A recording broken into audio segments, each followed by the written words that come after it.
What is up, everybody? This is Toffee Blues USA, your source for all things Everton, American style.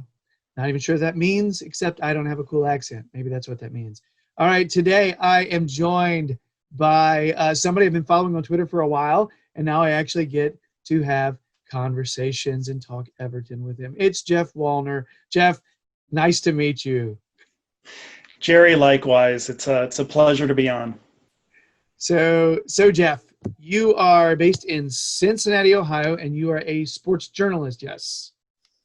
That is correct. Lifelong Cincinnatian, a sports journalist for, this is my 26th year. And who have you covered in the area? We've talked about this off the air, but I want everybody else to hear. It's just kind of cool. Well, I've done more baseball than anything. Covered the Cincinnati Reds for 20 years. I've also covered Cincinnati Bengals in the NFL, and also college sports with University of Cincinnati and also Xavier University here in the city. Currently, I'm also covering our MLS club, FC Cincinnati, who's in their second year and still growing and building with the new stadium opening next year. So a lot of exciting things going on in Cincinnati sports. Of course, this past year has been very strange with fans not being allowed to attend the games. It's been a little bit different, but hopefully 2021 will bring more normalcy. So just for a little clarification for those of the folks who aren't super familiar with FC Cincinnati. FC Cincinnati was a lower league club that had like some of the best support I've ever seen for an American soccer franchise. They were crazy in Open Cup competitions, and it was so fun to watch them play.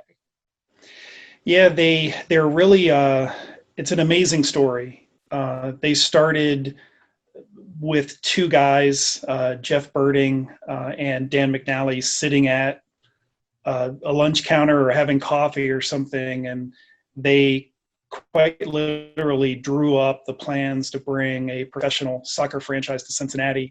And we had lower division clubs before, but nothing that was really kind of a substantial with a plan. And they were able to get the University of Cincinnati to buy in, allow them to use Nippert Stadium, which is the football stadium at UC. And they drew 14,000 fans for their USL opener. And soon it became 20, and then it was 25, and then it was 27, and it grew to 33,000, 35,000 for the US Open Cups. Just amazing. And they pretty much put themselves, they weren't even in the running for an MLS franchise. They really kind of just crashed the MLS in many respects. They played Crystal Palace in a friendly and had 35,000 for that, which at the time was the largest crowd to ever attend a soccer match in the state of Ohio. And I think that might still be the case. So just amazing. And they open a new stadium next year. So it's very exciting here from that standpoint. Yeah, I think I've seen some of the designs for that new stadium. Looks pretty awesome. Pretty exciting I'm stuff. Looking forward to it. So you get to cover your local. I mean, it seems like a pretty sweet gig that you have patiently worked toward. 20 years in sports journalism in your hometown. It's pretty rad situation. Sorry, you were in the middle of saying something. I was like freelance writing. Uh-huh. It's a freelance journalism career. So I kind of built it from the ground up. I had a talent for writing and passion for sports, and just built it into a career that's lasted this long. So it's been quite the journey. I would imagine freelance, from what I'm gathering, freelance is very intense when it comes to taking matters into your own hands to make sure you get the gigs that you want. You're constantly active. Everybody I've talked to that has done freelance is just so incredibly disciplined. And you know what I mean? Like there's this, it's where you have to really take the bull by the horns and take responsibility for everything. It's not like someone else is building all your structure. for your career, and that's admirable. Yeah, and the key is to find those clients that become quote unquote full-time freelance, where you're a freelancer, you're not an employee for them, but you become a regular contributor, and you're kind of locked into providing them with regular content. And I did that for 13 years for the Cincinnati Enquirer, MajorLeagueBaseball.com, and now WCPO.com, which is Channel 9 in Cincinnati, their website. So you kind of get, and also Cincinnati Soccer Talk right now that I cover FC Cincinnati for. So that's the key as a freelancer, finding those clients that you become a regular contributor, where you get to the point where it's almost like you are an employee, even though they're not paying you benefits. That's kind of a differentiating thing there, but that's what you want, and that's kind of how you build a freelance career. I think doesn't matter if it's freelance journalism or photography or art or whatever it is. It's those regular clients that you build those relationships with, and then you're kind of off and running. So just to reiterate, and I want to make sure I'm going to repeat this at the end as well when we're doing all the plugging, but Cincinnati Soccer Talk, that is the show, correct? I want to make sure we go ahead and plug that now. So if you're into what Jeff's throwing down about this Cincinnati soccer, or if you're like, I want to learn more about FC Cincinnati, which I know a lot of people overseas have not picked an MLS club yet. Some of them care about that, some of them don't. But if you do, you may want to check out what Jeff's doing over there on Cincinnati Soccer Talk. Yep. CincinnatiSoccerTalk.com. It's a website. You can find my stories there. We also have a podcast and a lot of things going on, and really active on social media. So you can follow Cincy Soccer Talk on Twitter and kind of follow along. Awesome. Very cool. So Jeff, a few questions. So Cincinnati Toffees, is that your hometown supporters group? Your Everton supporters group? That is. Yeah, Cincinnati Toffees was formed around 2014, I believe, by Adam Frazier, who is a Cincinnati resident and native, who taught in Liverpool for a year, and that's how he became a Blue, and he brought it back to America with him and wanted to start a local supporters group here. And if I can, I need to give Adam a shout out. Some people that are watching this probably are already aware, but Adam and his wife, Maria, their young infant daughter, Anastasia, who we affectionately call Little Toffee, is going through some really serious health issues, and they're currently in the ICU, and she's awaiting surgery. So thoughts and prayers from everyone. I know the Blue family has really stepped up. We've seen a lot of things on social media. Everton tweeted something just the other day, some support. So just wanted to give a shout out. But yeah, it was Adam's vision, and he was the one who created Cincinnati Toffees, and we've been growing by leaps and bounds. I feel like we have one of the strongest supporters clubs in the U.S., and we're doing a lot of great things for charity, in addition to having good numbers every match day. Our host pub is Dana Gardens, which is just off the campus of Xavier University. Adam went to Xavier, and he was familiar with friends with the people who run that bar, and got buy-in from them, and they've been just amazing partners for us. They help fund the NBA pub pass, so we're sure to having all the matches on TV. They open up at 7 a.m., 7:30 a.m., whatever it takes, midweek matches. They welcome us with open arms, and we make sure that we help reward them for that as well. So it's been great. It really has, and we're drawing more and more Everton supporters every day, and that's what it's all about. So we have recently, I guess it may have been 3 or 4 weeks ago, we had Jake Holton on. Have you met Jake at any of the Cincinnati Toffees events over there? Yep. Jake's a good friend of mine, and he is a regular attendee on match days at Dana Gardens. Absolutely. Yeah. Yeah. Another nice Cincinnati Toffee. He's a great guy too. Very good. So question. I mean, there's a couple of, we've gotten to have two Cincinnati Everton supporters on here, contributing to the program, getting to talk to them. Do you think is there anything about Cincinnati that makes the locals a little more prone to being Everton supporters? Is there something about the psychology of the residents there, or what? I don't know. It's funny because when we all get together, and I think all supporters groups kind of probably have a similar story, but when we do all get together, we are all kind of like personalities. So I think there is some commonality. Maybe that would be a book idea at some point. Uh-huh. Is what personality kind of draws you to Everton? Because obviously, unlike our good friends, in Liverpool and throughout England and other countries that maybe have that kind of generational connection. Either they were born into a blue family or whatever it might be. Obviously, we all chose our club, and as I always say, we could have chosen any club in the world, and we chose this one. And everybody has their reasons why. And I think it would be a really good kind of study of the human condition. Why are we here? I'm so fascinated by why we all have picked Everton for different reasons, and I constantly ask that. Very cool. So now that we're getting into that, Jeff, why are you a blue? Why are you so blue?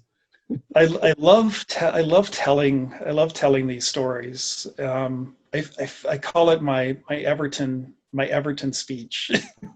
And I told it so many times when I was in Liverpool, because everybody wants to know, how does an American become why Everton? So, but I think I was like most Americans within maybe the last, I don't know, 20, 30 years roughly, where I think the sport really started to take hold in this country.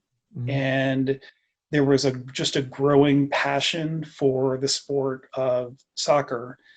And I kind of was drawn to that as well. So you get to the point where you want to choose a club to support because there's too many years between World Cups, and you want to have that club to support. And I've always had a close kind of affinity toward England. I listen to a lot of, 90% of the music I listen to is, and even more so now because of my Liverpool connections and the friends I've made in Liverpool, I listen to a lot of music from the UK. But so the Premier League was going to be where my club was going to come from. But I think maybe being a sports journalist, maybe contributed to it, because I went into it with kind of a thirst for knowledge, and I wanted to know more about how that sport got started in England. And so I kind of looked back at some of the history and saw the clubs that were part of the original Football League in 1888. Because living in Cincinnati, of course, we have the first professional baseball team. So we kind of started it all, right? So I looked at that, and it was funny because I hadn't heard of a few of the clubs, but Everton jumped off the page because I knew of Everton because of Tim Howard. Mm-hmm. But I made it a point, and I still give, and this might be horrible to say, because I love Tim Howard and I love Landon Donovan and I love everything that they did for Everton. And I think Tim Howard is probably one of our best ambassadors, not just American ambassadors, probably one of the best ambassadors we have for this club. But I still do get a little perturbed when people assume that because I'm American, I'm an Evertonian because of Tim Howard. So I made it a point in the beginning to say, I'm not going to choose Everton because of Tim Howard. I need some other reasons why this would be my club. Now, I got kind of lucky because I was leaning toward Everton being the club I was going to support. And I have a friend here in Cincinnati who I knew was from England, but I didn't really know he was from Liverpool because the conversation really hadn't come up. And he's not a close friend that I see all the time. But he caught wind on social media that I was looking at the Premier League club, and then I was considering Everton, and I was kind of following Everton at that point.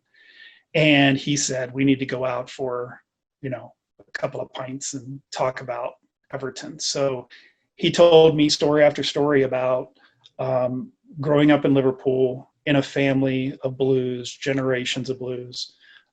He talked to me about his friends who were blues. He told me great stories, friends who they would always go to the pub on Saturday, but this particular friend, if Everton lost, he wouldn't show up at the pub. So, they would say, well, where is, I forget his name. And say, where is so-and-so? And I say, oh, Everton lost today. They're like, oh, okay. So he's not leaving the house for the rest of the weekend.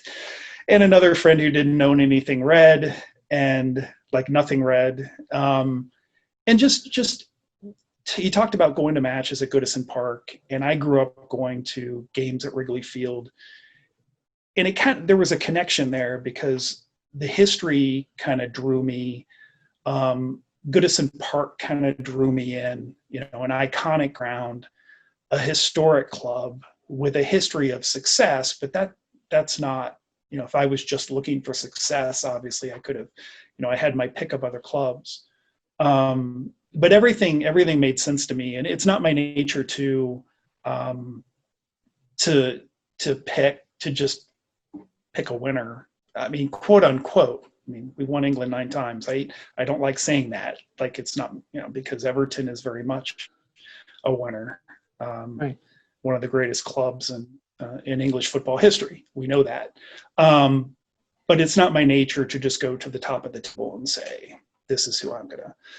So just through all of that, I just came drawn to Everton. And then once you start watching the matches and following the matches, and you learn more about the School of Science, and you start to interact with the fan base, and you learn how much this club means to them, to their families, to their lives, and how important it is. And then you get exposed to Everton's kind of role in the community of Liverpool and what the club means to that town and just everything. I fell in love with the club. Now, this part of it, and I've said this thousands of times.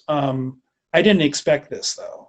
I kind of went into it thinking, I'd have a club to support. I'd find a pub to watch the games. I'd buy a kit.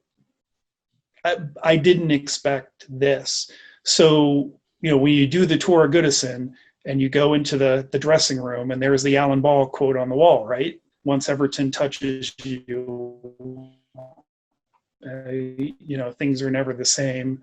And they haven't been. But I didn't expect this. I didn't at all. When I was sitting at, I think it was we were at the Brick, and we're talking. It's like, I can't believe I'm at a match. I'm in Liverpool on a match day. I just left Goodison Park, sharing pints with people in Liverpool. I would have never imagined 15 years ago, if you'd have said I would have been doing that, I would have said I would have helped pay for your therapy, that I would have flown 4,000 miles to watch, a soccer team play in England. But that's what this club does. And they become a big part of my life and an important part of my life. And it's just been a wonderful experience. I've made so many friends I've made friends in Cincinnati I never would have met. I've made friends in other parts of the US I never would have met. I have friends in Ireland. I have friends obviously a lot of new friends in Liverpool, other parts of England that I never would have met had it not been for Everton. Mm-hmm. And I go back and think, what if I would have chosen another club? Or I'm sure there at times people in Liverpool, what would happen if I was born into another family? Mm-hmm. I just this club came into my life, and I couldn't be happier. And, yeah, that's my Everton story. It's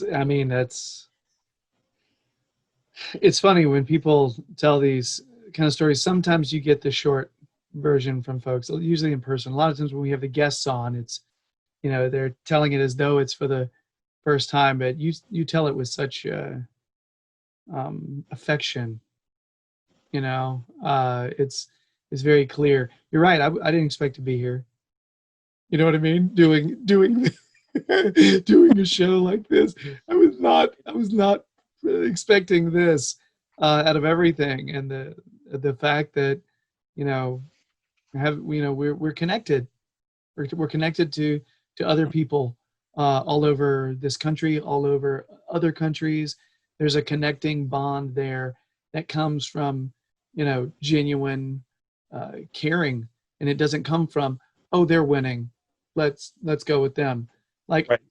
I get the vibe that a lot of Everton supporters would be sort of pissed off if they got kind of if all of a sudden they got this influx of fans, a la some of those other top 6 teams, when they just have a good streak, and all of a sudden there's I have a feeling they'd be kind of like, when did you become a fan? When did you become a supporter? Are you serious? You know what I mean? It's Right. so. Well, I think, and we talk about it all the time among the Cincinnati Toffees, because we obviously have friends who support other clubs, and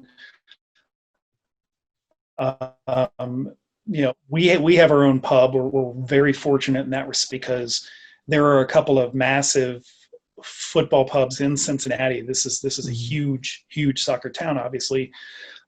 And at those places, you've got a mob of United fans in one part, you've got a mob of Arsenal fans in another part, you've got a mob of people supporting our friends across the park in another part. But they only talk to the people that they come to the bar with.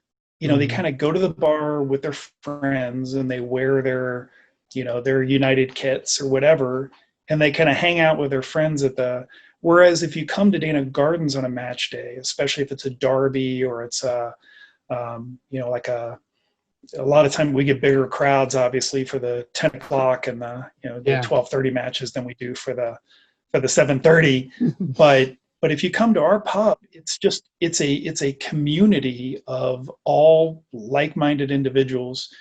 And if you're not our friend when you first come in, you will be by the time you leave. Yeah. So it's a whole different experience. And you mentioned kind of the connection. You can see it on social media. Isn't it remarkable how anytime somebody pops up on social media and says something like, I'm looking to choose a club and I'm thinking about Everton. It's like a social media nuclear bomb goes off. Who was the guy in Texas that is one of our fans now? I had one guy here in Cincinnati who did that, and I DM'd him on Twitter and said, you do realize that right now you're getting tweets from people in Ireland, people in Australia, people in all over England. He's like, what? It's like, yeah, because you said you're going to be an Everton fan. So I said, you can't back out of this. Once you're in, you're in. I was like, get ready for a few days of everyone bombarding you with Everton information. Just sit back and read it. You won't even have to touch a key. It's coming. It's and he messaged me a day or two later, and he's like, this Everton thing is crazy. And no other club has that kind of social network or social connection. Yeah, I think the guy was mentioning, I think it was, his name is a guy named James Rodriguez, and people were tweeting at him. He was like, hey, I'm not that guy. And then I'm not the same guy. And now he's like an Everton supporter now or something. It's such a crazy story. So cool. Yeah. And I want to be clear, by the way, if for some reason us being at the top of the table ends up getting us more Blues who end up being really committed, and we're able to connect with them, it doesn't make them less of supporters. I want to make sure that, I was just saying that there may be Oh, some yeah, furrowed brows early on, where it kind of like you can't win.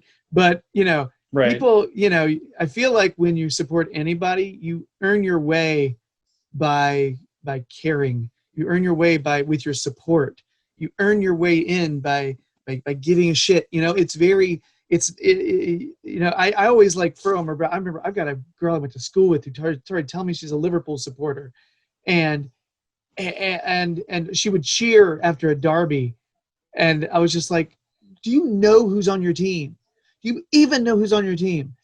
She just pissed me off every time. Like, you're just calling me out on right. social media in front of everybody because you like the Beatles, and that's why you like Liverpool, and that's only half the story because it doesn't make any sense. You don't even, oh my gosh, it just ticked me off. So little stuff like that, whatever. But I feel like Yeah. if And I, it doesn't matter. Like, I think yeah, just because James is on the club, like all of a sudden we're Colombia's team, and that's great. that's We neat. might joke about it. I felt bad one day recently because I made when we were top of the table, and I think I made a comment that I said, "Well, welcome all the new Everton fans," and pointed out that I was here for Ashley Williams's entire career. So, Yeah, yeah.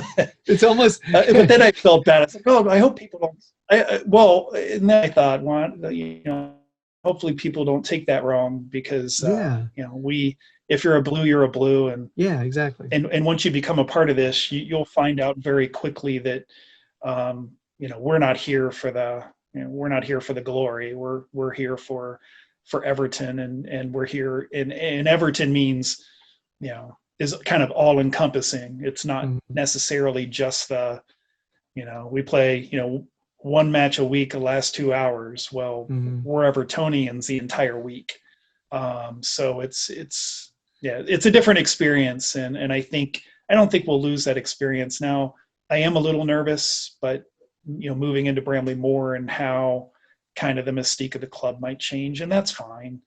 That's the price of progress, right? Right. I'm extremely excited about Bramley Moore and everything that's going to bring to Everton, and really solidifying our future as a club. And I'm also excited about what the stadium is going to bring to the city of Liverpool, Mhm. which badly needs a boost. But when we move out of Goodison, it'll be different. It'd be kind of like the Red Sox moving out of Fenway Park or the Cubs moving out of Wrigley Yeah. Field, to offer a American baseball reference. But so it'll be different, but we'll still be Everton at the core. So. Huge fan of your comparing and likening Wrigley to Goodison. For some reason, that just really speaks to me. I'm not, It yeah, it's just a really it's good it comparison. even feels the same to me. It just does. Being like tightly compacted into its neighborhood. You Mhm, walk around Goodison Park and you feel kind of like you're in Wrigleyville. Now Wrigleyville mhm, now has changed a lot, but when I was a kid, we didn't have lights, and we didn't have the hotel and all the stuff that's there now. mhm. Um, yeah, it feels a lot like Wrigley Field. Cool. Very The cool. blue seats, like everything, it was the eeriest thing. And when I walked up the steps and saw the pitch for the first time, immediately flashback to the first time my dad took me to Wrigley Field. That's an Immediately, awesome feeling. because Oh my gosh. because at Wrigley you also walk, you walk out of the concourse, and then you go up steps to get to the field. Just like Mhm. Goodison, we walk down the hallway, you go up the steps to get up to the pitch. And as you come up the steps, you start to see the grass, and then you see the stands kind of rise up. I was like, oh my, this is the same thing. I was like, I was That's so preordained cool. for this. That's so great. I love it. Didn't know it, but I was preordained. Yeah. So I was So, chosen. I was chosen. oh, love these stories. So, really quick, just to connect Everton to your personality. If you had an Everton player from Everton's history that's like Jeff's personality incarnate, which Everton player is you? Wow, that's a really cool question. That's a really cool question.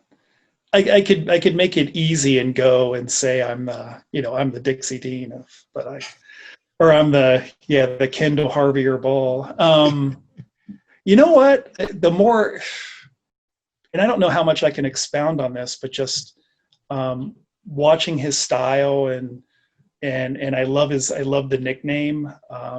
I'll go with the Golden Vision. So I'll go with Alex Young. I'll go with the Golden Vision. Wow. Okay. This is, And that's going way back. Were you Yeah. expecting something more recent? no. I want you to go with whatever you feel like links. Because I love the guys perfectly. I love the guys from the 80s. I would love to have pints with that group. You realize I'm in Could the you process imagine? right now of like studying this. Hold on. This is my recent study. I just got this from Tony. Nice. This is me study. I'm doing my homework right now on my 80s Everton. So yeah. I loved how they were talking about going to the Chinese restaurant, and that's where they kind of aired their grievances as a club. Everyone should do that. Kendall would take them to the Chinese restaurant, and they would kind of, you're shit or whatever, and that's how they aired their grievances. I would have loved to have been a fly on the wall and heard those, but yeah, that group, that club. So Jeff is the Golden Vision. This is the Golden Vision. I like it. Oh, very it's more cool. Well, it's more of a gray vision, but I'll go with join the club on that though, man. It's right. Okay. The ball with great precision. Yeah. Good stuff. So and currently, who's your favorite Everton player on the squad right now? Oh wow. Wow, that's kind of tough because I kind of look at them collectively as Everton. That's an interesting call. Yeah. Nobody where you're like, that right there, that's my style of player right now on the team. Yeah, because if I look at when I first started being a fan and the players that I gravitated toward, like Tim Cahill, Mikel Arteta, that's a tough question, but I guess I had to pick. I'd go with Richarlison, and maybe not as much for the.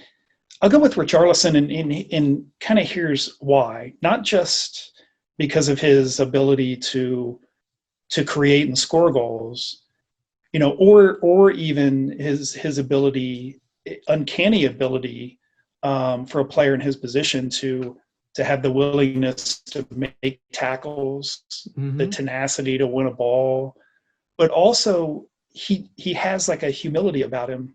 On social media, you talk about a charming young guy. He understands what it means to be an Evertonian. He interacts with the fans so well. So like all encompassing, I'd probably go with Richarlison, but that's a tough question to answer. It's funny because you wouldn't, if you're a fan of a team, usually people always have a favorite player, right? Yeah. But that kind of stumped me. I don't know what my answer is right off the cuff. I've been asking this for weeks. That kind of stumped me. I'm like, I don't know. Okay. And last question. It's not Everton based, or is it? In what subject are you a secret expert? And can you recommend me anything in that subject? I have a lot of like wide-ranging interests, but I am very much a space nerd. I am big into the search for I'm not a UFO alien guy. I always have to kind of preface it. I'm not a UFO alien guy. I'm more of a kind of interested in the planet hunting process, interested in the search for like microbial life on other planets. I'm fascinated by it. I was watching a show on, I think it might have been the Science Channel or maybe Discovery last night, and I'm sitting there watching the show for an hour, and they're talking about like, trying to find habitable planets. And That would be a cool show. That would be a cool show. I would love that. So yeah, I'm a major space nerd, and then a huge music buff. So okay, so space nerd or music buff? Right now, okay. What's the space nerd show you were watching? Really quick, I need to write this down. What was that? How the Universe Works. Oh, the universe. It's a really good. This particular episode was just dealt with trying to find evidence of life on other planets. But How the Universe Works is outstanding show. It's usually an hour long, I think, and they talk about planet formation and black holes and okay, that would be cool. Really, it's great nerdy. It's top drawer nerdy stuff. I'm down with watching a little bit of that. That sounds pretty cool. And since you're a music buff, give me an album. Give me an album really quick. I haven't heard of. Give me something I can explore. You haven't heard of. Yeah, if you're if you're a nerd, chances are I haven't heard of it. I mean, music buff, yeah. Well, one of my favorite Liverpool bands that I've actually gotten to know, their drummer Neil Lawson is a Blue. He's an Evertonian. The rest of the band are, fans of our neighbors across the park. But we won't talk about that. Gotcha. But the band name is Red Rum Club, and a lot of people watching this probably will have heard of them if they're from Liverpool or exposed to them. But they have a new album out called The Hollow of Humdrum, and it is outstanding. I'm on it. Very cool. Haha. Yeah. All right. Good stuff. All right. So I've got more ways of enriching my life. Thank you, Jeff. All right. All right. We're going to move on. Happy to help out. I appreciate that, man. That's awesome. We got to talk Man United. Sadly, it happened. Spoiler alert, if you for some reason have been living under a patch of moss since Saturday, here's what happened. 2-1 loss. We lost. No, 3-1 loss. Gosh, it felt like 2-1 though. Gosh. It was 2-1. 2-1. I agree with Jeff. Cavani never happened. So Jeff, really quick, some talking points, and you pick where you want to start. Number one, your man of the match, who you felt like had a good game. Number two, Bernard's combinations and how well he combines with Luca Dean, if you feel like that's worth talking about. Number three, the gap between Holgate and Keane, both literal and possible communication-wise. Next, the lack of dangerous opportunities, and anything else that might strike your fancy. So hopefully I've got your brain going. Where do you want to start? We can start with Bernard and Dean. I thought that was a really dynamic combination on the left, and it was there for a great deal of the first half, right? And then it kind of, I mean, we weren't able to to really capitalize on. Well, Bernard had the goal. Right. It's interesting. Bernard's interesting because I don't know where he fits long term on the club. I know that depth is something that we badly need. Of course, that's been very, very evident the past 3 matches. But I think he has a lot to offer, but I think he also has a lot to offer another club that's going to give him, more playing time. And obviously we need flexibility financially to fill the needs that we need as well. But I thought that link up was outstanding. I wish we could have, created or taken better advantage of that. We get that combination a lot with the two of them coming up the wing, and it usually leads to a Luca Dean cross. And I know last season, a lot of times we were running 4-4-2. So a lot of times we had 2 people in the box for those crosses, right? And this time it wasn't that as much. Although I will say Calvert-Lewin was really good in the air as far as winning 50-50s during the game. He actually sort of got an assist on winning that goal kick off of Pickford straight up route one, going to Bernard. Right.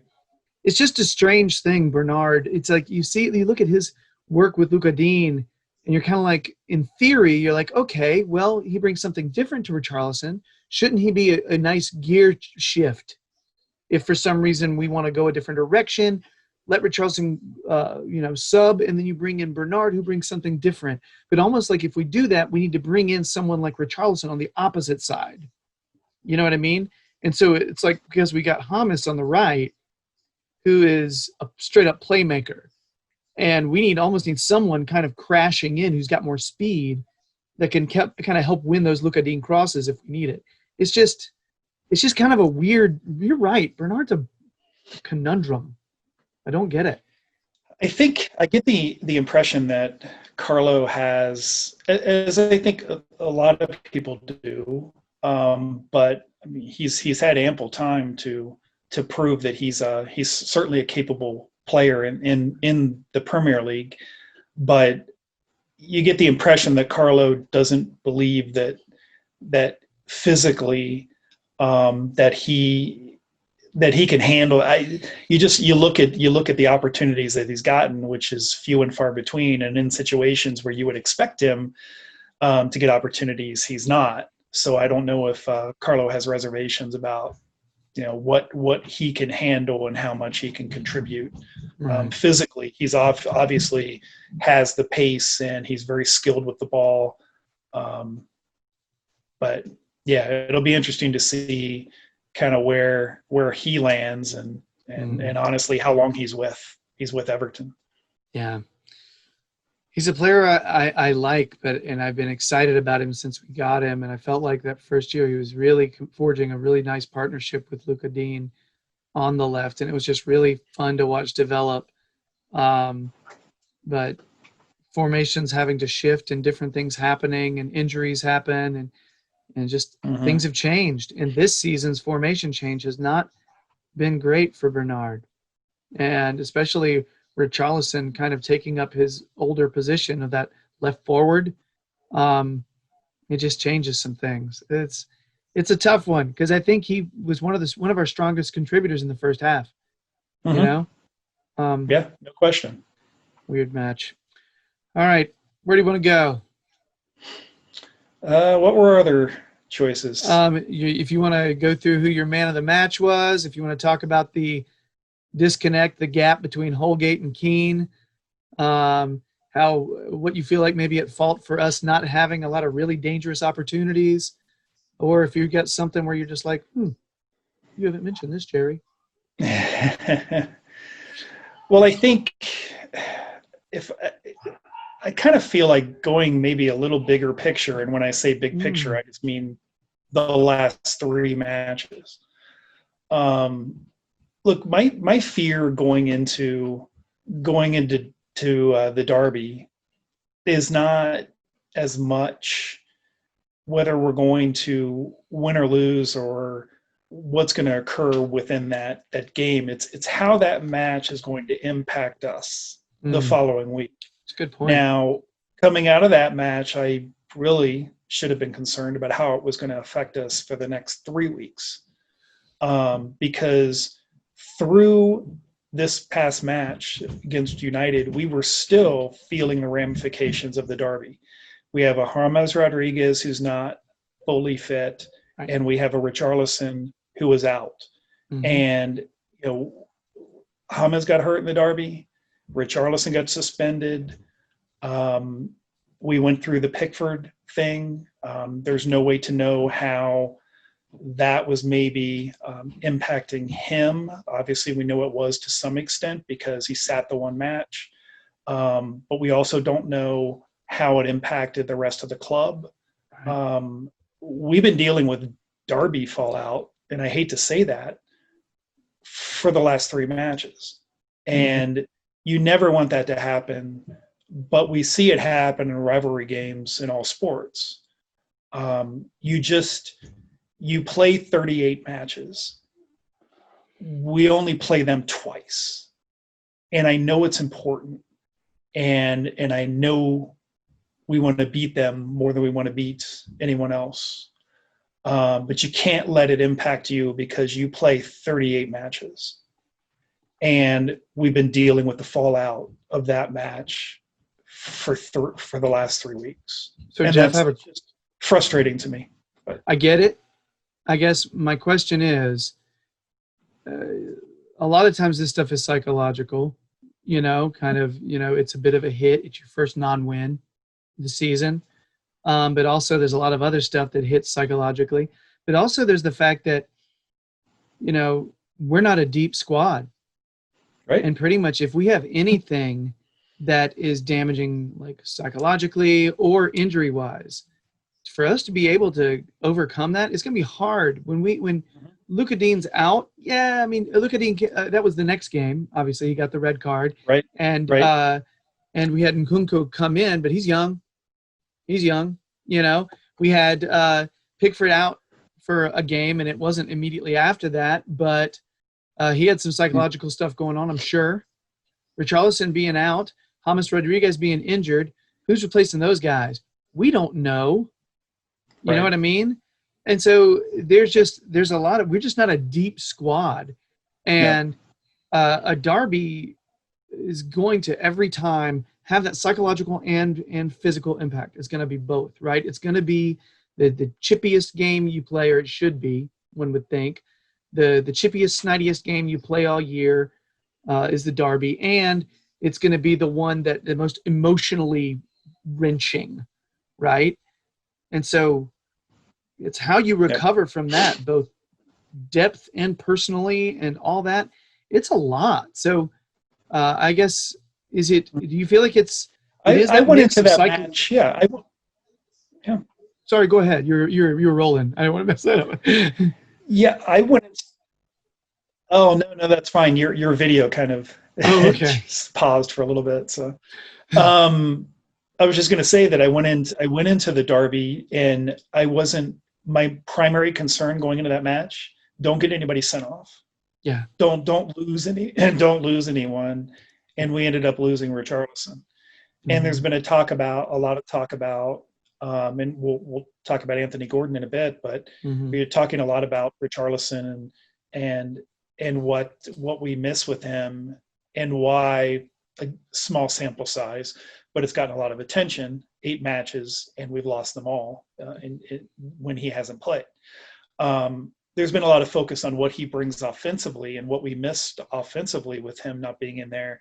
I don't think there's been as much talk about what we missed defensively not having him in there, because he does things that so few players in his position would do. He's willing to make a tackle, risky at times. He's tenacious at winning the ball back. He brings an energy and a passion to the game that is infectious and impacts every other player on the pitch. I don't know how we replace him, but we need to figure out how we're going to replace him, either with a player who is on the club now or with a player that we bring in, because his style also lends him to injury, also lends him to cards. And he's a guy that every time he goes out there, he's at risk of missing a game or 2 or 3. You have to have some insurance for Richarlison. And I don't know, you can't replace him like for like. And I think Carlo might have said that.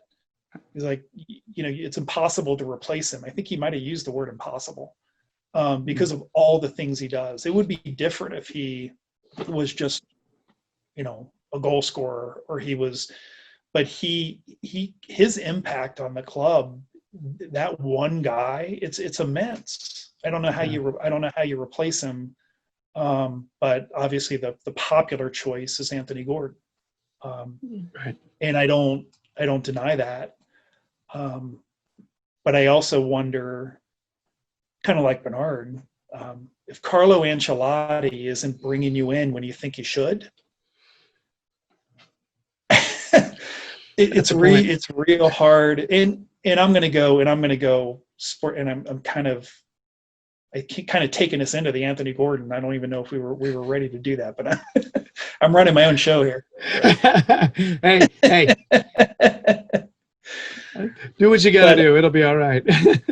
But in my experience, covering sports as a journalist, there are always players on every team in every sport where you think, man, when this guy gets in, he's great. So why doesn't he play all the time? And it's difficult because sometimes a coach or manager will tell you. Most times they won't, because they'll keep that private. And unless you are at practice or at training, which in England they're not. Everyone who's speculating, obviously the fans aren't at training, but neither is the media. Mm-hmm. So we don't know what is happening Sunday to Friday with Anthony Gordon, right, and the things that are expected of him from Carlo Ancelotti. And it's easy for fans to say, but easy for fans to say, put him in there. But there are a lot of reasons why managers in every sport play one guy over another. Mm-hmm. There are a lot of reasons for that we may never have visibility to. And obviously Carlo Ancelotti has forgot more about football than, almost anyone knows. But I watch Anthony Gordon play, and sure, I see a like replacement. I also see a young guy who probably needs an opportunity. I don't know how it benefits him to not get those chances to play, but that's a difficult thing, because that has to be a priority. Finding somebody to be insurance for Richarlison, and if it's Anthony Gordon, that's fine. But if it's not Anthony Gordon, then we need to be looking. That just needs to be a priority, and you need to look elsewhere, because that's going to be important. As we've seen, Richarlison, you can't have one guy go down and see the impact. Now, these last 3 matches, we've had a lot of other stuff going on. I mean, the injuries have been through the roof. We had the Pickford thing. We had 2 red cards. James missing a match, but James also not being 100% fit. So we've had a lot of things going on, and we played a Southampton team that was flying high. We played a United team that had to win. I would argue they needed that win more than we did. I hate to say that, but I think you can, though. I think you can say that. I mean, really, they had a manager who's more up against the wall.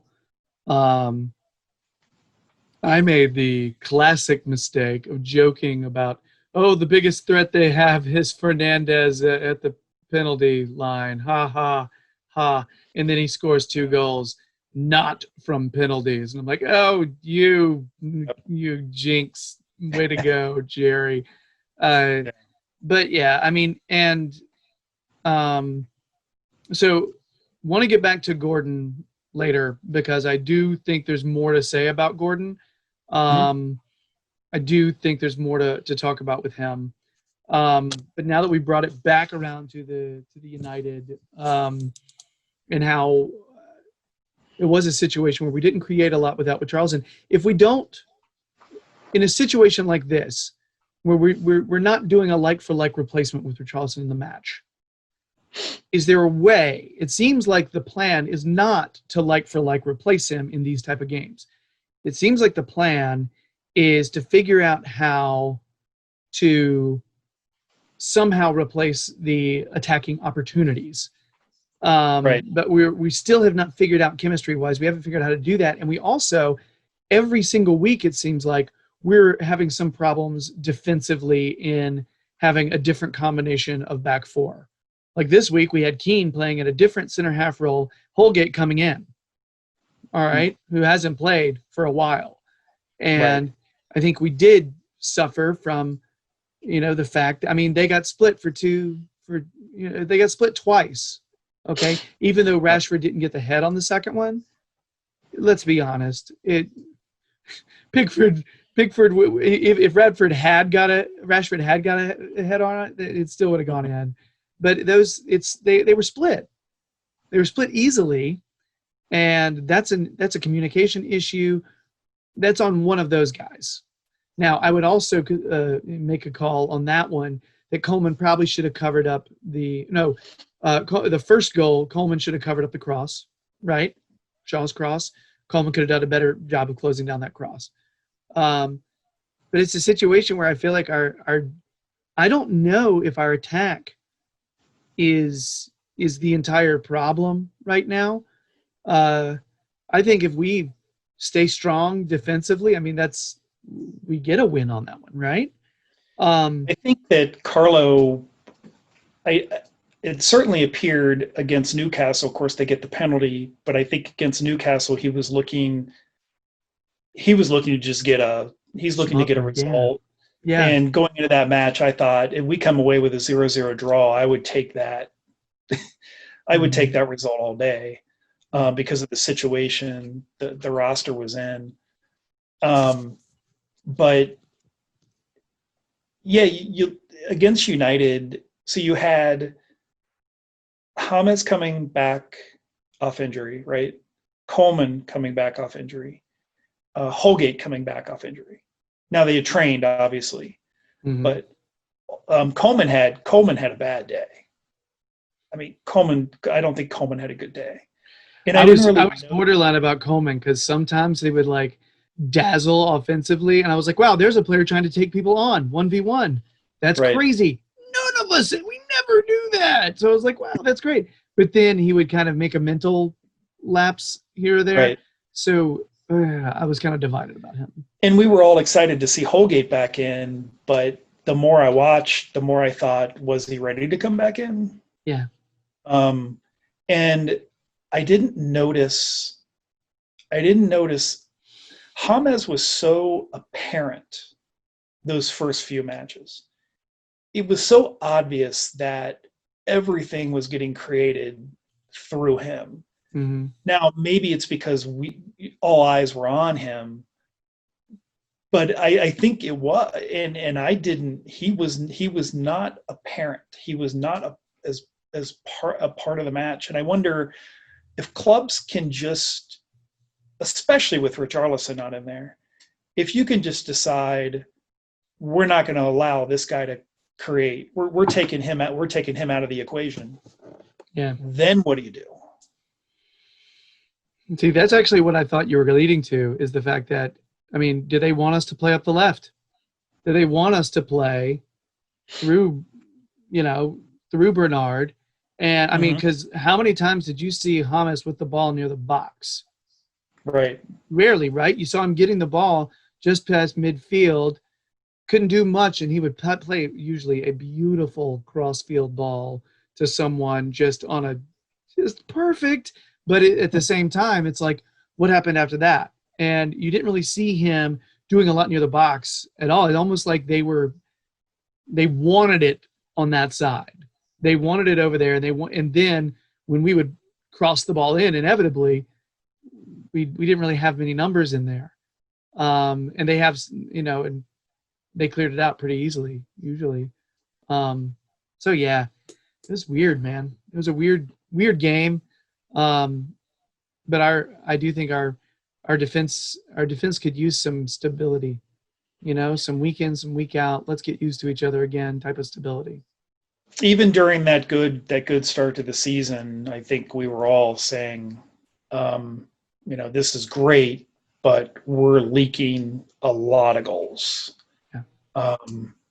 So that's fine if you're scoring 4 or 5 a game, but then all of a sudden, you've got the injuries and you're not creating as many chances, and then you're in trouble. But I was excited to see Holgate back in there, but it didn't look like he was ready to be back. Yeah, it looked like they just could use a little bit more refinement on the defensive partnership, communicating, knowing where to be, knowing who's around you, being able to lock that kind of stuff down.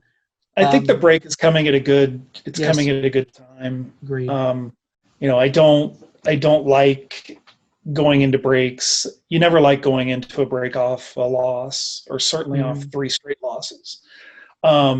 And it feels like we're in this position often, but we always seem to have that match coming out of the break that you think, okay, well, that's a match we should win.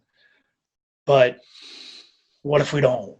And where will we be if that's 4 straight, Yeah, a loss to Fulham, if we drop into the bottom, like, so you have 2 weeks to fret. We yeah, went from, top of the world to now we're worried about Fulham. So, yeah. but that's Right, life. That's life as an Evertonian. yeah. So, Right now, I'm but I just like, think get back healthy, that's guys. Come on it would back. be my feeling right now, and I'm a glass half full guy. I've always been a glass half full guy. So social media does not do well with me because social media is not glass half full most of the time. Yeah, I'm glad I have my mates from the County Road Bobblers, because they're typically glass half full amid a nice. lot of other negativity. They tend to be voices of reason, but this was not a normal 3 matches, so I'm hanging my hat on that. Right. Nothing. This was not. It'd be one thing if you had everybody healthy and we're in a 3-game slide and we're looking for answers. Right. We know what the answers are. We need to get Richarlison back in there, and get the guys that were hurt back to 100% fitness. James, Coleman, Holgate, and Carlo's got a couple weeks to come up with some solutions. And you go out and you get 3 points against Fulham, and you're back. You're fifth or sixth, and all of a sudden, all your goals are right in front of you. And I've been saying since the beginning of the year, our goal is top 6. It's been top 6 since the start of the season. We need to get back to Europe. That's a rightful place. Anything above and beyond that, that's fine. We're allowed to dream. And we were dreaming after that fast start. But Yeah, our goal is top 6. All of our goals are right there for us. The top 4 is wide open. So we're not out of the running for anything right now. right. We're only 8 matches in, and so that's my motivational my motivational uplifting speech for the day. Well, and the thing that I keep telling myself is we're still building a squad as well. There's going to come a time next year where we drop a player and we'll have somebody that comes off the bench who Yep. slides right in, Right. and it's not going to be as big a deal as it felt like it was this little stretch. We're still building. I feel like there will be some additions in January. I've seen some of the rumors, and obviously you can only get so much done in January, but you can bring Yeah. in an important piece. And I think the next window is obviously going to be a window of some more attrition, but it's going to be also a window where we need to establish depth. Yeah. There's a foundation for the squad that's built, but you have to build depth. And in order to build depth, there's going to have to be some attrition, and that's what the focus is going to be in the next window. But we're fine. I'm excited about what's going to come in these next 30 matches. So as excited as I've been ever, I mean, really at any other point in my life as an Evertonian, to be very honest. My entire family is ecstatic right now, despite a little slide. Just saying. And I think the perspective of this is not a typical 3 games. I think that's a very lucid point. I think we need to keep that in mind, right? Yeah. So yeah. Anything else on United result? No, let's this move card on from United. All right. I'm going to throw his card and we can never discuss it again. All right. There you go. Boom. Not a Burn good it. throw. Gosh, even. There we go. Got to go over the monitor. All right. So, mailbag. I'm going to give some short, thoughtful answers. I mean, Jeff will give thoughtful answers. Mine will probably be ludicrous. But let's see what we can do. This one's actually for you. Specifically for you. What? It's from Everton, Chicago. I think this seems like a very Tony question. Uh, He's setting me up. Setting me up. nah. So he says, "What does Jeff?" Tony wouldn't do that. Go ahead. He says, "What does Jeff think about opportunities for the club and fan club network to grow in North America?" Wow. Well, I was going to say, I don't know. This can't be. I realize you could probably talk about this for about 3 hours. I feel this like is we a could. show. Yeah. Yeah. This is its own show. But I do like the commitment that the club is making to do that. And there's been a lot of outreach, I know, to North America, and particularly the United States to help facilitate that growth. Look, like I was talking about Cincinnati Toffees earlier, that's a similar story to all the supporters groups in the U.S. We've been doing this largely on our own. Mm-hmm.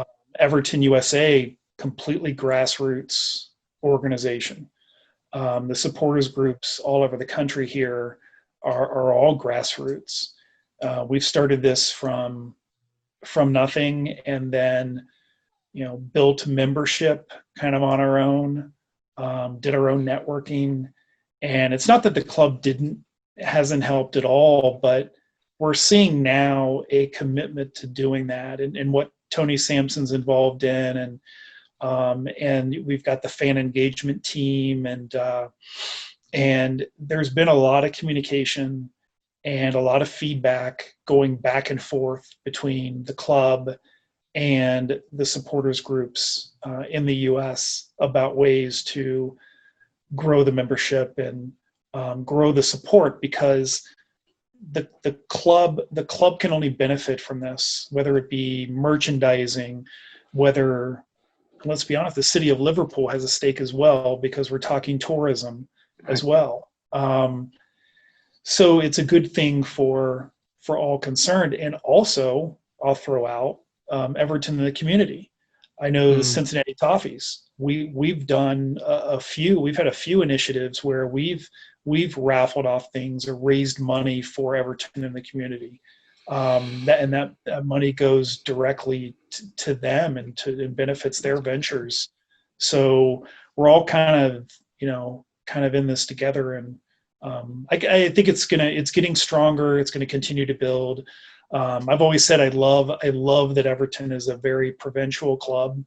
That's one of the things that drew me to them, that they are Liverpool's club, Liverpool's first club, and what it means to the people that that grew up there and live there.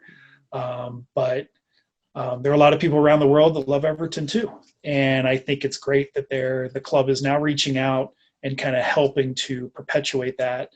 And maybe the result will be a preseason tour in the U.S. Haven't had one in a while. Hint, hint. I know they were trying. It sounds like they were trying to get something done, and then of course COVID hit. So once we come out of the pandemic, maybe they'll make that a reality. Yeah, there's nothing wrong with coming over and playing somebody here at Wake Forest University here in Winston-Salem. Nothing wrong with don't make me go all over the country to see you, Everton. It will be so expensive. Somebody asked me, kind of in the reverse. Somebody asked me, well, "What's the first thing you're gonna do when if COVID went away today? What's the first thing you do?" And I was like, "Well, I book a plane flight to Liverpool." So I'm hoping for next year. Fingers crossed for my first time next year. Fingers crossed. So let's get the fans back to Goodison. They certainly deserve to be there. And once it's safe, the moment it's safe, I want to see that sea of blue again at Goodison Park. Oh yeah. Yeah. You want to hear the real shouts at the referee instead of the canned ones. Right. Very good stuff. So this next person, I can't even read my own writing. Mark Keaton 112, I think that's the person's name. America's best, or Everton's best American signing. Everton's best American signing. Well, I mean, Are you going to go there? Tim Howard. Are you going there? I mean, I knew you'd go there because yeah. that's where I would go. I mean, it's. I mean, yeah, it would obviously have to be Tim Howard, but man, Landon Donovan was magic for. Yeah, a hot little minute, right? He was magic. He was magic there for a short while. But yeah, Tim Howard, and not just what he did in goal, obviously, but we talked about a little bit earlier, just how he embraced. It's amazing. You read his. I've got his book right behind me, but you read his book right over there and, too. Yeah. Yeah, and the chapter where he talks about Everton, and you get chills, and you have to remind yourself this is an American player talking about Everton. I mean, that club grabbed him, and he's embraced the club, and he's been such an ambassador for Everton. And every time he talks about Everton, you can almost see kind of the way he kind of glows when he talks about the fans and he talks about Goodison Park. So I feel like it's burning him up whenever we're playing poorly, and he's like having to do commentary and talk to Rebecca Lowe about how poorly we're playing. It's burning him up. I watched the video of his. I don't know if anybody else does this, but I just watch, like, it just helps me feel better. I just go watch like old videos of like I watched the Nikica Jelavic with the video where it shows like all of his Premier League goals. I just sit there and watch. Those are we watch those as a family just because we like that kind of stuff. Yeah. Every goal that Nikica Jelavic scores, I just sit there and watch it.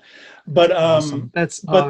the goal that Tim Howard scored on that crazy windy day, I watch that video every once in a while. And he's actually really like humble about that. He's kind of like, gosh, I felt so bad for the other keeper. Yeah. Like he came from that angle, and it's like, good for you, Tim. Jeez. Right.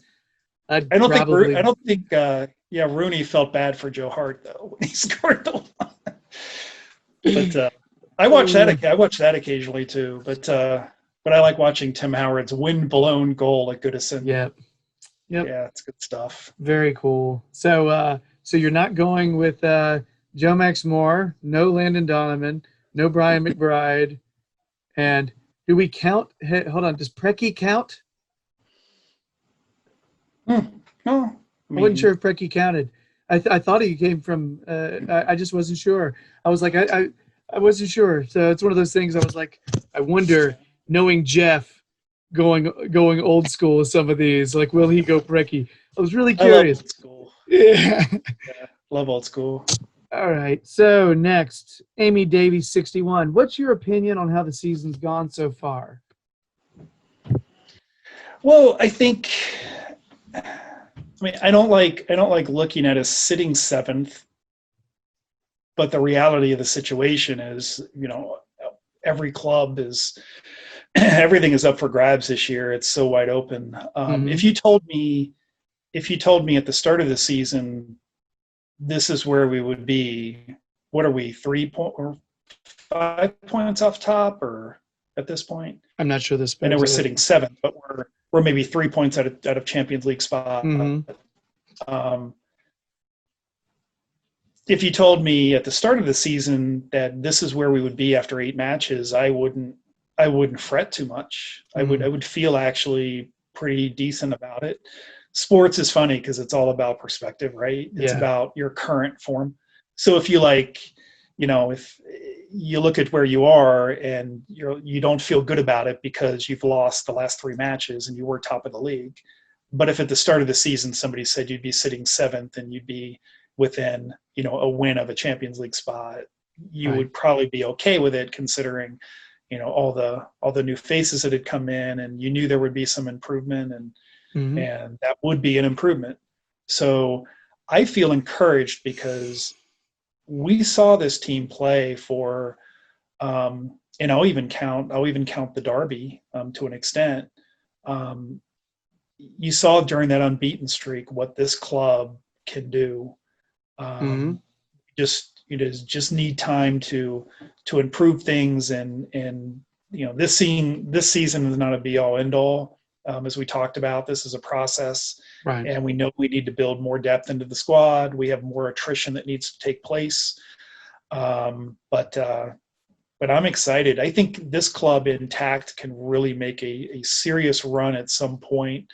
And I was talking to somebody the other day where I said that I thought that, in January, I could see this club really going on a crazy roll. The December fixture load is a little rough. Yeah. But I could see in January or February them really going on a roll. The key is just stay within striking distance of your goals, and I think they will be. Yeah. Yeah, depth has always been my biggest concern with this season. And the hope is we can get a little bit more in January. Speaking of which, Michael Bone won. Besides center mid and goalkeeper, center mid? That can't be necessarily right. Maybe they mean, I'm wondering which center mid position they're talking about, that Michael's talking about. Besides center mid and goalkeeper, what positions do we need? I'm a little hesitant that we need center mid at the moment. I'll say that. Maybe he's talking about an attacking center mid. Maybe he's thinking like that, Right. and thinking that we need someone to replace the Gomez Sigurdsson situation. Maybe that's what Michael's thinking. And there's a backup question to that as well about our defensive organization that we can hit on in a second. But what other positions do you feel like really quickly you feel like need a little bit of bolstering? I'm still not sure on the goalkeeper. I think we do need some insurance there, but maybe Pickford's his whole show as well. We need to set aside an entire show to talk about Jordan Pickford. But, good point. Pickford is yeah, that's a deep conversation. It could go a lot of places. I think, and I hate to, because I think Cenk Tosun's a quality player, but that's kind of what we're talking about, right? We have Gylfi Sigurdsson on the books. We have Cenk Tosun on the books. Andre Gomes has been really good. He had the injury really kind of abruptly paused what I thought was really having an outstanding season, and I thought he came back and played well at a few points after the injury. But I think you have to figure you need Cenk Tosun can't be your solution off the bench. No, I don't think he's meant to be. By the way, I think that's the way. No, the I think that's just the reality of the right. The reality of the situation. And Gylfi Sigurdsson is an interesting one as well, because I'm inclined to say, well, that needs to be part of the the attrition, although it might be difficult to move him. But Carlos seems to have an affinity for him, right. Judging by how he uses him. So I just don't. I really look at a specific position. I think we need depth at all positions. That might be kind of a cop-out answer, but I think it's factual though. I think our starting 11 is strong. Everybody healthy. I think we have a really good club. It just goes back to depth. We need depth at every position, and quality depth. Now that's where it gets difficult though, because that's a tough sell. We're not yet to the point of a club, and I think this kind of speaks to why it's so important for us to get back to Europe this year, and kind of start there. But it's kind of a tough sell for a quality player to say, "Okay, you're a depth piece at Everton."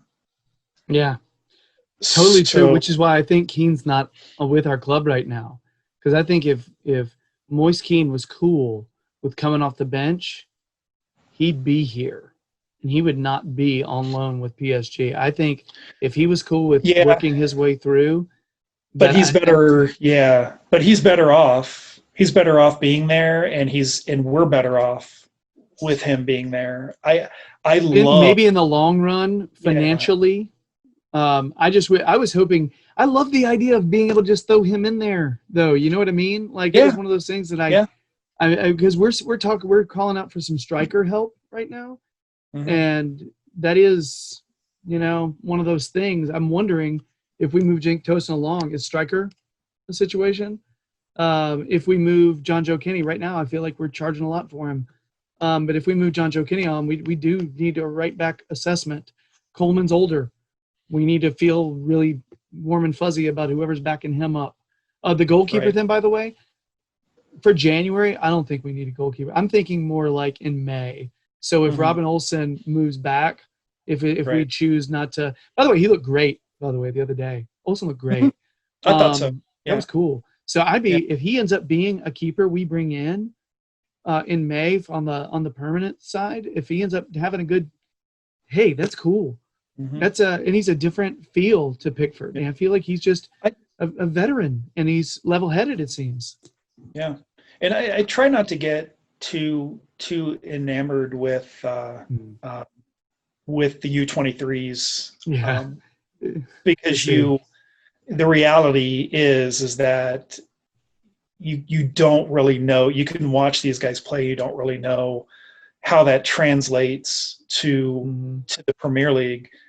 But Ellis Sims, man, Yeah, yeah. he's the one guy that you look at and you think, maybe he's earned a shot here or there. Mhm.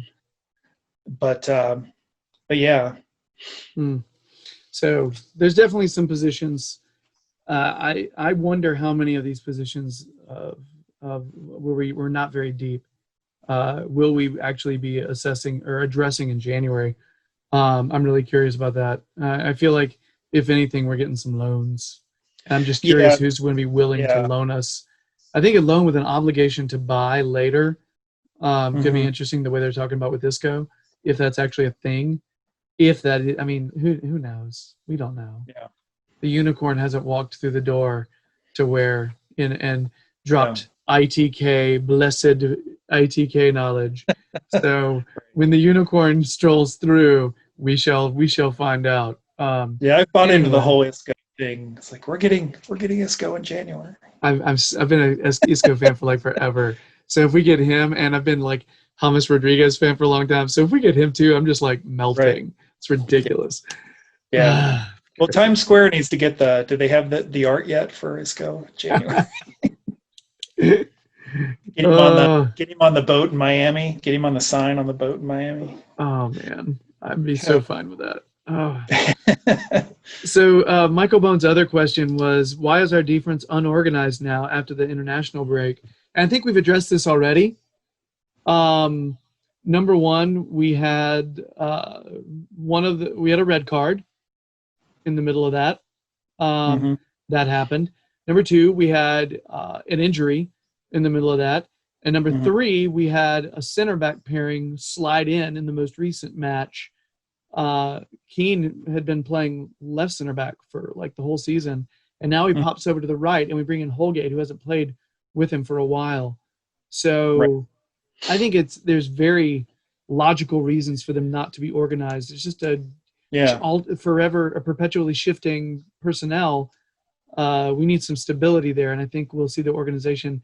You want like little things to change, every few weeks rather than every week, right? Right. And we talked earlier about tactics, and not really my strong suit, but I think you could see though in those first few matches that we were winning, that we love the new dynamic Everton, the new attacking Everton, right? But are we sacrificing? Are we sacrificing some shape in the back, with that, Mm. and just getting ourselves exposed at times? And we did miss Holgate obviously, because he brings, that athleticism and that ability that our other guys probably don't have. But Right. So I don't know. I don't know if it's a personnel thing, if it's a style thing, if it's just because it's really gone on. It's really gone on all season because we've been giving up goals Right. Since the start of the year. So it's not like it's unique to the last 3 matches. But it might have been. It's a little different. Maybe the reason why we gave up goals in the last 3 matches is the circumstances are different than they were in the first 5.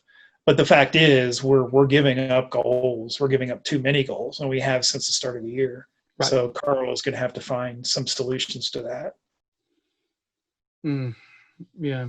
I'll be psyched to see our normal starters and some and maybe the exact same defensive starters returning for the next match to start getting that consistency, right? Yeah, you've got Ben Godfrey getting fit, Jeep Amin. Hey, that's a whole different world.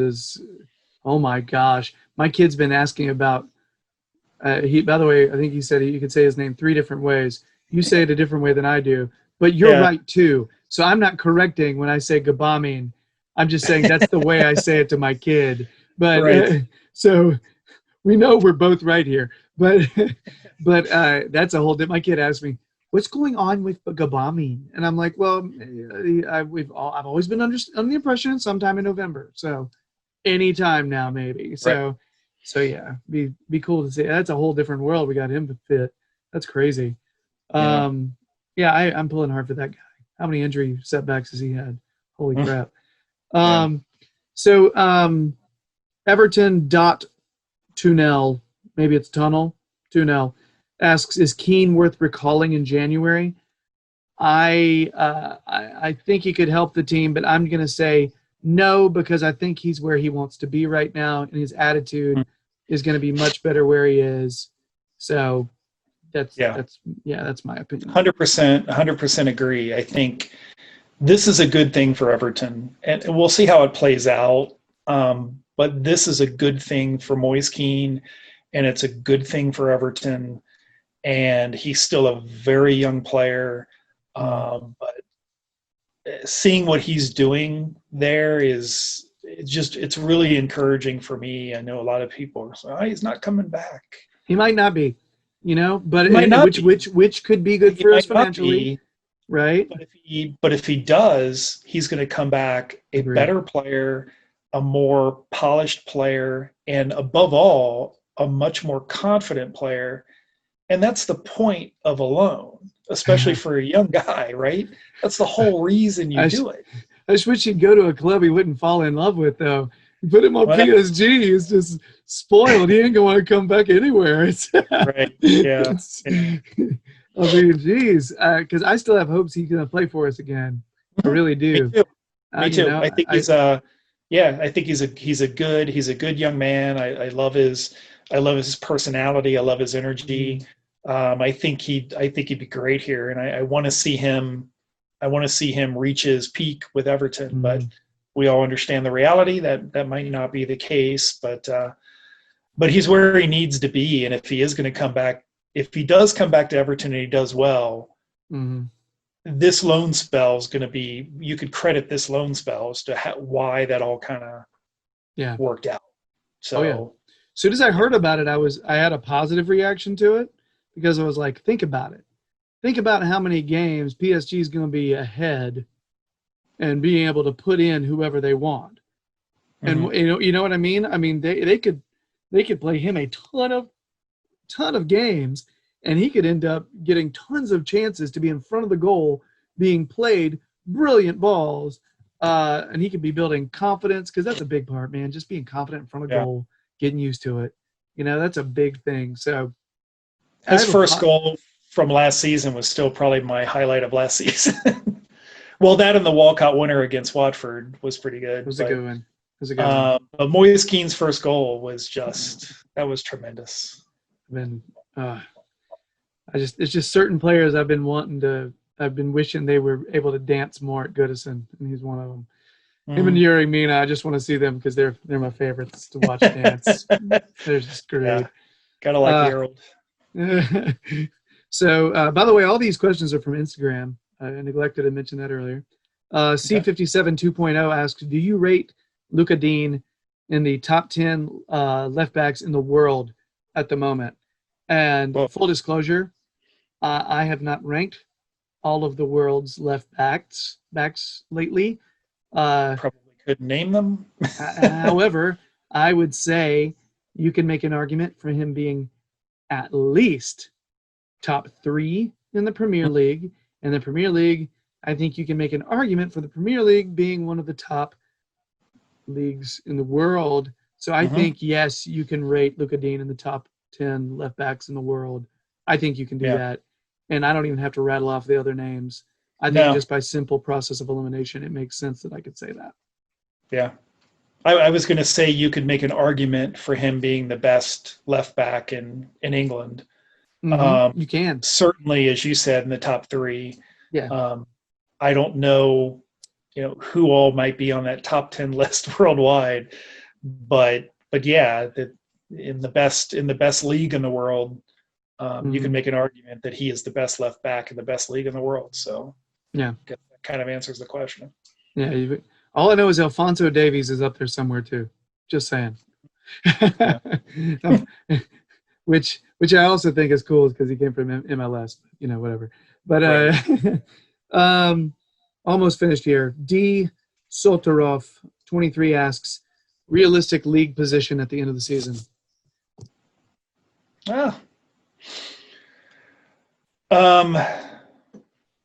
I could see us finishing 5th. Okay, so I was going to give a range because I'm a cheater, and I would say I would say a realistic range is from 3rd through 8th. Yeah, I'm fine. I think that's realistic, and if it happened, I would not be completely blown away at this point with a place. Now, if it's below 8th, I am extremely disappointed with the team that we have. If it's above 3rd, I am blown away and ecstatic by the fact that I feel like we have done that with a very thin squad, with a team full of starters and not a lot of bench, So yeah, and I've said it before. It makes a lot of sense to me, by the way. Yeah, and I'll stick with this. Anything more than Europe would be just kind of icing on the cake. Anything less than Europe would be a big disappointment. So, anywhere in between 1 and 6 or 7, I'm fine with. All right, here's the deal. If they want to win the league, I'm not going to discourage them. Yeah, go ahead, guys. Knock yourselves out. We're allowed to dream. What's the harm in that? And I'm just going to. But no, I think for this club, from and this is from a very serious standpoint, I think it's very important for Everton Football Club to be playing European football. I think it's the bare minimum expectation we should have as fans. And I think with our resources, with our history, I don't think there's any reason. Now, it doesn't mean you can't have a poor season at some point. It also doesn't mean that you might have an exceptionally good season and find yourself in Champions League places. But I think for Everton Football Club, as a fan base and as the club, I think that should be our bare minimum expectation, is that we are competing, if not achieving, European football every year. And I think it's reasonable to expect that we do that this year. Yes. People get enamored with us being top of the league, and they can talk about Champions League, they can talk about but I just think that's our goal this year, is Europe, and that's it. And so, all right. And I just realized I'm gonna stick firm. I'm not just gonna say a range. I'm going to say we're going to be fourth because I don't want anybody to call me wishy-washy Jerry because nobody calls me that anymore. It's been years. So yeah, just there we go. Last question, and I'm going to handle this one. I got this one. Okay.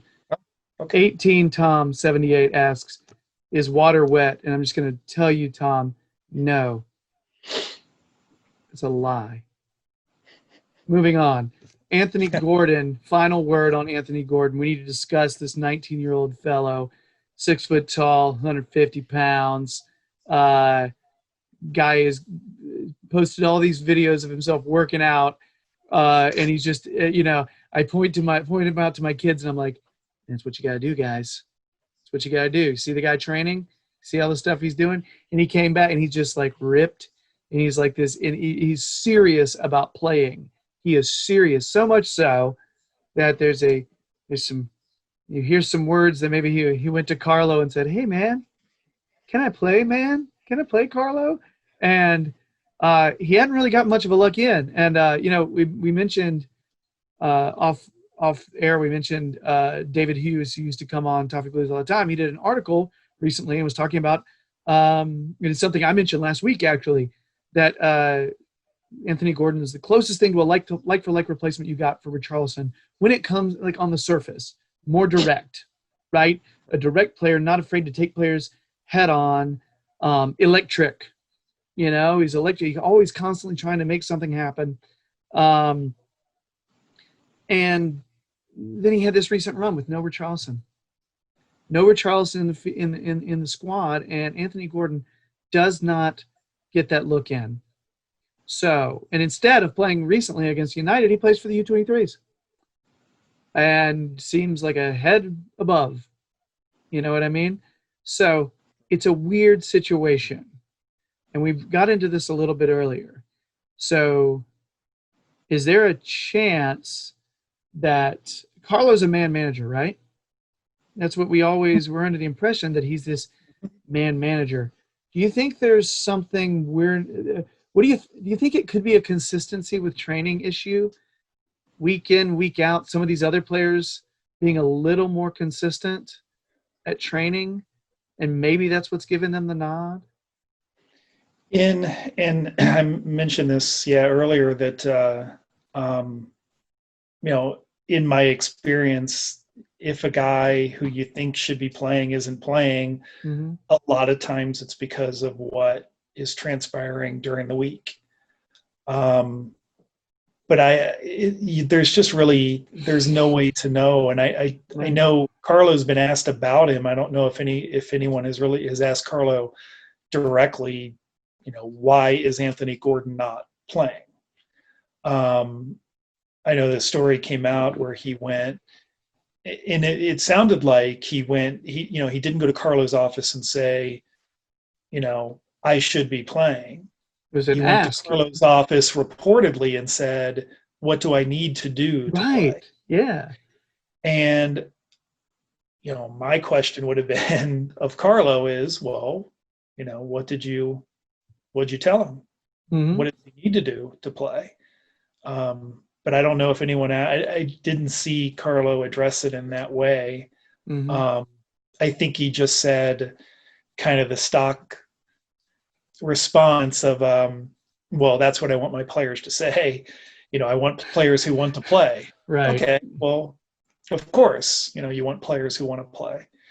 But yeah, and you go to the office and you say, one of the greatest managers in world football, and you're 19, and you go to his door and you say, what do I need to do to play? Carlo Ancelotti, if that's the way it happened, Carlo Ancelotti would have at that point absolutely told Anthony Gordon what he has to do in order to play. Yeah. And he's not going to tell us that, and he's not going to tell reporters that. But I guarantee you he told Anthony Gordon what he needs to do to play. I don't remember when that meeting took place. I definitely don't know. I don't know if it was, my memory these days is crap. So I Yeah. definitely. I don't know if it was during this 3 games or what, but the fact that he hasn't, whatever Carlo's answer was, the fact that he's still not playing means Yeah, I that don't he think it was hasn't, during, by the way. I whatever think it it was was he needs to before. do to play, whatever he needs to do to play, he hasn't done yet. Mm, I, I don't yeah, know. Obviously it's all speculation because yeah. he's still a very young player, but he seems to have a good head on his shoulders. He seems to be a good kid. He obviously approaches uh, games the right way. Hmm. And what I like about him is he could be sulking. He could be playing for the U23s and sulking. No, he's out there dominating the match. Right. That says a lot, because a young guy like that who feels like he deserves to be on the pitch at Goodison with the first team is stuck playing U23s. He could easily just kind of go through the motions. He doesn't. He goes out there and dominates. So he's got the quality. He seems to have a good approach and a good head on his shoulders. So I'll admit it's a mystery, but and I don't want to just say, well, we should trust Carlo Ancelotti. I mean, that's the easy answer because we probably should. But yeah, I would really kind of, the curiosity is kind of killing me. Like, I do want to know. Like, I would, if I was in a professional capacity at Carlo's news conference, I would ask him, why is Anthony Gordon not playing? Mm. And And do you think you would get that stock? You get that stock answer? well, that's the thing is if you ask why is Anthony Gordon not playing, it's kind of hard to provide a stock answer. You know what I mean? I mean, you have to answer, even if you give like some sort of canned answer, it's going to tell you something. So if he Like, says he something says, effective, well, go ahead. you know, I don't know. Like, he'll tip off something if you. I But love it. I love this. This is devious, Jeff. I like this. This is I'm just curious, and I think the fans are obviously curious yeah. why this kid isn't playing, especially given the situation we were in the last 3 matches. But now Richarlison is back, so you know. But Huh. Yeah. man, Yeah, the supposedly well, that meeting happened before all of this, like earlier in the season. Like okay, yeah, it was before this 3 game stretch. okay, So I don't know, man. When I had a coach, I was talking I was lucky enough I got to have a conversation with the Wake Forest head coach, Bobby Muse, who's actually a really big Liverpool supporter, by the way. And constantly giving me crap about how my kids wear Everton gear all the time. But yeah, I was talking to him, and he was talking to me about the one of his things, his very key things that he looks for as a coach is consistency in practice and bringing the same mentality, the same effort, the same sharp edge to every single training session. And the players who don't are the if you don't do, if you're not as sharp as the other players every single time and you're not consistent, there may be the most talented players. There are players right now playing in MLS that he was talking about that he said didn't play till their junior, senior year because of this very reason. And we're talking yeah, about one manager, and it's a little bit of insight into the way one manager views things. But he said it's a really common thing, especially in America. By the way, he said in Europe, kids are much more used, and players are much more used to the day in, the day out of being like, you know, practicing like there's blood in the water, and you're with sharks with blood in the water. You know what I mean? Just it's that intensity every single practice, that same sharp edge, and it is also concentration. So, you think of a player like Anthony Gordon, who seems like a pro as a kid, um, and I'm betting you money there's nothing that's discernible on his end, but it could be something little. Maybe his frustration with not playing is leading to little mistakes during practice. Could be anything. So right, that's the kind of stuff that a manager is privy to. You're right, man. every single thing we say here is going to be speculation. All we can do is maybe throw up some options and say, hey, we're just trying to, I mean, Carlo Ancelotti's a smart guy. He's a man manager. And if he's got one player that he thinks is giving him something in training that another player is not giving, he's going to give that player an opportunity, right? And it may not even be, it could be a combination with other players. It may not be effort, may not even be concentration. It could be chemistry. So the other thing too is he may, like, it's not, a lot of times managers think, you know what, I got a chance to get a lot more out of this player than I'm getting. It's not that what he's giving me isn't good or maybe even great, but he's like, you know what, if I approach this kid the right way, there's a lot more in there I can get. That's and good. then I'm gonna unleash him. Like and at that point he's going to be ready to give me the great, you know, every time he goes out there. But again, it's just speculation, but I'm, you know, just trying to, like, from my experience, just kind of how managers think, especially with young players. If this is a veteran player, it's a lot easier to kind of speculate, you know. But a young guy that he's trying to mold, you know, he knows what he's doing. I mean, he's obviously trying to get more out of Anthony Gordon than he's getting. But I think we should probably not assume that he's not getting anything from Anthony Gordon. Right. He might be getting a lot from Anthony Gordon. He just thinks he can get more. Right. And that's a good point. I like that. But again, that doesn't really answer the question of why. But at the same time, what you're doing is you're providing possibility. You know what I mean? Right. You're kind of providing some potential insight.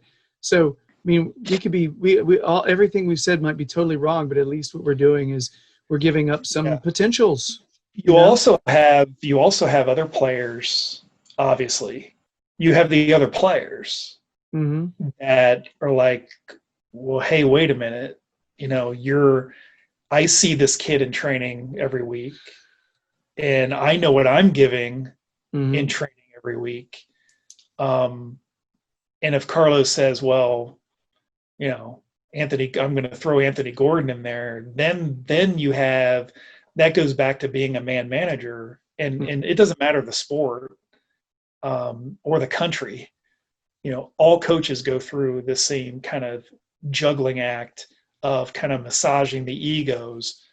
But it is important, though, because you're trying to get something out of those players too. And if you just throw a 19-year-old kid out there because the fans like him, or the fans want you to put him out there, and you got some veteran players who've been around for a very long time who know what they're giving in training every week. Right. And they're like, hey, wait a minute. Then you've got a chemistry issue. Yes, you do. So it's not as simple as we kind of make it out to be at times. But again, I'm not disagreeing at all with the people that are saying, because I'm among them. Like, let's get Anthony Gordon. Let's get Anthony Gordon in there and see what he can do, because I love his style of play, and I love what he brings. And but the good thing is he's got plenty of time, and if Carlo develops him right, he's going to be an even better player for Everton when he gets the opportunity. So, and I'm just going to go ahead and tell you I was among those two. I'd love to see him play. It's just complex. It's a complex situation. I have a tendency to try to not assume incompetence from other people. I just kind of assume that I don't know. I tend to give people the benefit of the doubt. And so this is one of those where I feel like I like to assume that everybody's working hard, doing the job they're supposed to do. And Carlos sees some certain chemistry-based stuff. He's like, this is the best combination that I see is working right now. And this is what I'm thinking. I don't think it's probably not any fault of Anthony Gordon's, and it's probably not a fault of Carlos. It's, that's a way to look at it anyway. Yeah. I mean, I picture when Carlo walks on Crosby Beach that the sand just kind of clears a path for him as he walks along Crosby Beach. So, I'm not one to question Carlo Ancelotti. So, Oh. All right. Well, I guess we may have to wait a little while anyway for Anthony Gordon. Even if he was playing the next match, it's a little while before the next one because we've got the super fun international break, everybody. We all look forward to it. How many guys do we have playing going to their clubs? Man, hopefully not many.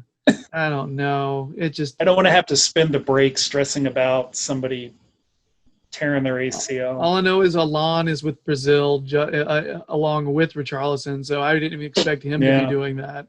And so there's they're all out there. Luca Dean is out there. I mean, I know some players weren't able to join their squad because of certain COVID-based restrictions. Yeah. But I'm glad for Richarlison because obviously he hasn't been playing. So that's get him a little warm. Get his that would be cool. But it's just as long as he's fit and he doesn't. It's just I hate. Holding my breath for 2 weeks. Yeah, it's like the tweets that came out with Dean. He had that great assist in the one match, and then they're like, "Oh, he's walking slowly off the." Yep. And then you go through a few hours of panic before it's like, "Oh, it's nothing serious." It's like I don't need that. I'm too old. International. There was a time. I want a whole squad against Fulham. I want to see everyone. I want to see our entire squad perfectly fit, intact, and walk out and blast Fulham. That's what I want to see. I'd love to see. Things never seem to work out. Love to see some opportunities, more opportunities where we're actually pressing their keeper some.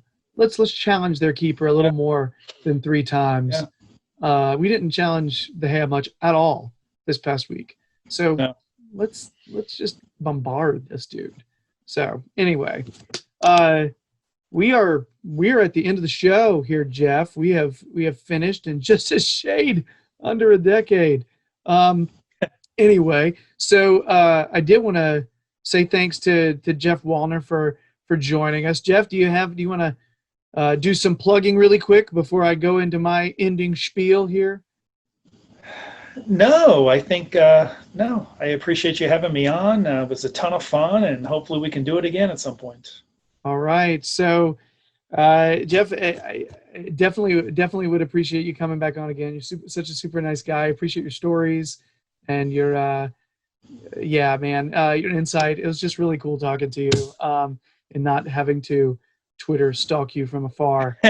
So, by the way, if you want to follow me on Twitter, like if you're quarantined, you're in lockdown, and you have absolutely no other options for social interaction, you can follow me on Twitter at Jeff Wallner, and occasionally I will say something that is interesting or thought provoking, and every once in a while funny. That's the most important. Those are the most important tweets, but. It should be below his face. His Twitter handle should be below his face, just there where normally it would say kazoo. It'll be his Twitter. It should be right there on him. Okay, yeah. So very cool. Well, Jeff, thank you so much. All my friends in Liverpool who are going on lockdown again. So hang in there. Thinking of you. Stay safe. All right. So. Ladies and gentlemen, this has been Jeff Wallner on with Gerry Gibson. Let me go ahead and get my spiel stuff out of the way. So if you are not already subscribed to the Toffee Blues YouTube channel, we'd really appreciate it. If you were, or if you want to check out our podcast, it's both podcast and channel. Subscribe to both those, we'd really appreciate it. If you could follow the Toffee Blues on Twitter, Facebook, and Instagram, and if you want to check out the website, there's all kinds of all things Everton, basically, analysis on there by some cool contributors that appear on this channel and on these podcasts. Last but not least, here, I wrote a book. It's a kid's book, Randolph the Christmas Moose. It's about a moose who's a runner. He wears a headband, and it's a moose who's a runner, and it's Christmas, and he saves Christmas at some point, perhaps.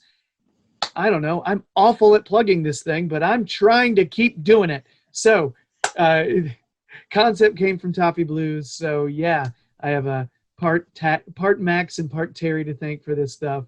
So anyway, Toffee Blues made my children's. Huh? Where can you buy it? Amazon. Sorry, my wife was just like, "Where can you buy it, Jerry?" Amazon. She's right. Okay.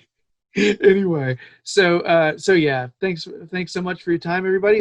Jeff, again, good to meet you, and yeah, let's have a good international break where no one gets hurt. That's right. Hey. All right, man. Take care, buddy. Hope we talk to you soon. All right, sounds good. For everybody else out there, have a good international break. Stay safe. All right, bye.